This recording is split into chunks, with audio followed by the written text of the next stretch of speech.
Hi guys! Welcome to the vlog. Once again, advice for days is binibigyan po tayo ng mga trial ni God para maging matatag tayo sa buhay. Kaya binibigyan tayo ng mga problema na mabibigat para lumapit tayo sa Kanya at magdasal at manalig at manampalataya sa Kanya. Pag ginagawa po natin itong mga bagay na to, paglapit sa Kanya at pagdarasal, yan po para mapalapit tayo sa ating Diyos Ama. Kaya tayo binibigyan ng mga trial kasi nalilimutan na natin siyang lumapit sa Kanya. Nagiging mundo natin ang tao, sinasamba natin ang tao, ginagawa natin mundo ang tao. Tao po yan eh. Ginawa po yan ng ating Diyos Ama. Ibig sabihin, tao lang tayo. Huwag natin gawing mundo ang tao. Pwede tayong iwan, wala tayong assurance kung mag-i-stay yan sa atin. Kasi ang tao, paiba-iba ng gusto. Ngayon mahal ka, bukas hindi na. Wala tayong assurance na mag-i-stay sila sa atin. Basta i-mindset natin, ang tao, minsan lang sila magpapaligaya sa atin. At isang araw aalis din at kapag nagsawa na sila, hahanap sila ng iba para pagpalit sa atin. Ganun kasing ibang tao, hindi sila marunong mag-stay. Hindi ko sinasabi lahat, karamihan po ganun. Kaya maraming nagiging tao, nagiging single mother, single father kasi nga ganun sila. Hindi sila makontento sa isa. At kung minsan naman binibigyan tayo ng mga trial ni God, ng mga pagsubok, matinding problema, tulad sa pamilya, mga sa tuition fee ng mga anak natin, sa mga bayarin natin sa utang, sa mga bills natin. Yan po, binibigyan din tayo ng trial na ganyan kung hanggang saan malalagpasan natin mga ganyang pagsubok.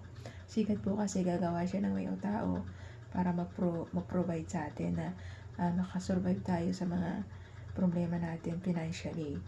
Kaya si God na nagbibigay ng trial sa atin para lumapit tayo manalig sa Kanya na walang imposible sa Kanya. Siya pong Diyos Amang buhay na nandito sa ibabaw ng mundo, nasa langit, na kaya niya tayong i-provide lahat ng mga pangangailangan natin. Basta lumapit ka lang sa Kanya, manalig magdasal sa lahat ng mga pangangailangan mo at ipoprovide niya po yun.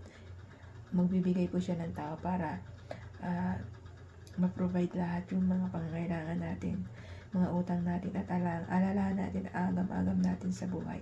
Kung ikaw may malaki kang problema, lumapit ka lang sa ating Diyos Ama, siya magpo-provide nun. Huwag kang mag-alala, manalig ka lang at manampalataya sa ating Diyos Amang nasa langit at tsak na tsak tutulungan ka niya. At kung may malaba ka mang karamdaman, ganun din po. Lumapit, manalig ka lang sa ating Diyos Ama. Siya ang healer natin, provider, healer natin at nagmamahal sa atin. Walang imposible sa ating Diyos Ama. Kung sa may sakit ka, siya ang magpapagaling sa iyo basta manalig, manampalataya ka lang sa Kanya at maniwala na walang imposible sa ating Diyos Ama. Gagaling ka basta manalig ka lang at magsisi sa lahat ng mga kasalanan ginawa mo dito sa ibabaw ng lupa. Magsisi ka at manalig sa Kanya na gagaling ka. In the name of Jesus Christ. Amen. Ganun po dapat ang gagawin natin. Lahat ng pinapanalangin natin, hinihiling natin, at blessing na hinihiling natin sa ating Diyos Ama, laging